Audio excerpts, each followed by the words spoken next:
Of magic and prophecy to guide King Arthur, and this time he reappears even after Arthur's final defeat, making one last tragic effort to teach both king and reader before recognizing that his role has come to its end and simply disappearing. This is the familiar and apparently timeless Merlin, versions of whom have appeared in both histories and fictions for nearly 600 years. But Merlin was not only and always an aged figure, nor was he the creation of Sir Thomas Malory. Under the name of Merlin, he appeared first in the 12th century as a child wizard, the son of a demon and a Welsh Christian princess. This heritage enabled him to see all the secrets of the earth and to prophesy not only the death of kings, but the whole destiny of Britain. Still more surprisingly, this Merlin brought about the conception of King Arthur, but disappeared from human society before Arthur's birth, and was certainly not a member of Arthur's court. This Merlin has been less frequently evoked, but a version has recently reappeared in the 21st century as the boy magician hero of the BBC series Merlin.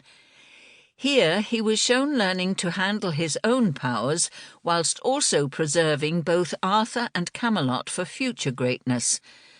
However, these creative reworkings across many centuries conceal an essential divergence. For from the 12th to the 16th century, Merlin was believed to be a real historical personage, whilst by the 17th he had come to be a figure of legend. From the perspective of the 21st century, it is hard to believe that Merlin was ever accepted as real, but the evidence is incontrovertible.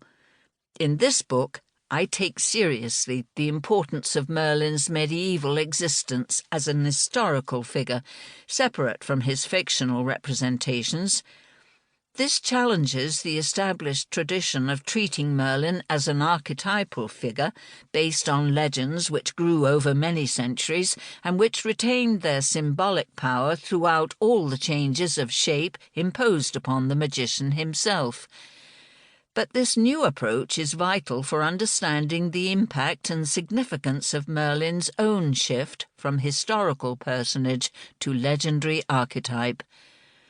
The BBC's Merlin, like those of White, Tennyson and even Malory, is openly a fictional figure, the product of a creative engagement between new authors and old themes.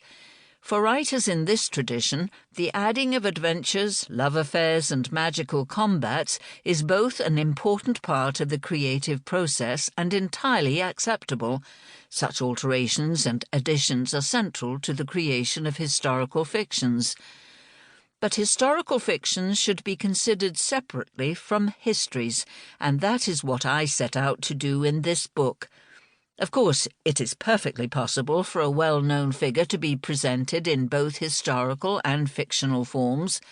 If reworking in fictional form were proof of non-existence, then Alexander, Charlemagne, and Queen Victoria, to name only a few, would need to be taken out of history. But modern readers would be startled by any suggestion that they might struggle to tell the difference between a history book and an historical novel. And is it not condescending to the past to suggest that medieval and early modern readers and authors were not equally sensitive to varying genres, even if their categories differed from modern ones? What makes Merlin a particularly exciting subject for this approach is that the relationship between history and fiction is especially complex and revealing in his case. For Merlin the Magician, creator of King Arthur, was himself created by a 12th century churchman known as Geoffrey of Monmouth. In his apparently serious Latin work, Historia Regum Britanniae, History of the Kings of Britain. The word created is fitting here, since although he clearly used old sources, Geoffrey's book was certainly not the simple translation of a long-lost chronicle that it purported to be. It was largely an outrageous fraud, far outstripping the Hitler diaries in this respect, and infinitely more successful. It wove reputable chronicles together with outright fabrication.